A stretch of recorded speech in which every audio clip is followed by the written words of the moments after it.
Magandang gabi. Ito ang Balitang Paniti. Kasama natin ngayon si Gina Michelle Anillo para sa ilang katanungan. Magandang gabi, Gina. Unang tanong, ano pa ang ibong Adarna? Ang ibong Adarna ay isang korido o metrical na tula. Binubuo ito ng 72 taludtod at ito ay nakasulat sa Tagalog. Ito ay isa sa pinakakilalang akda ng literaturang Pilipino na isinulat ng mga ika-16 na siglo. Maraming salamat, Gina. Ikalawang tanong, ano ba ang mga halagang aral sa ibong Adarna? Magandang tanong yan. Ang Ibong Adarna, isang mahalagang akda sa literaturang Pilipino, naglalaman ng mga aral. Halimbawa na lang yung mga pagpapahalagang Pilipino, pagmamahal sa pamilya, pagkakaisa, at pagtutulungan.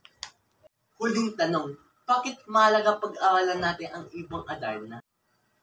Alam mo kasi bukod sa mga Filipino values na tinuturo ng Ibong Adarna, may mahalagang ambag din ito sa pagpapreserba ng ating kasaysayan, pati yung mga kulturang Pilipino. Salamat ulit, Ginang. Ako po si Ezekiel Q. Anillo at ito ang Balitang Paniti.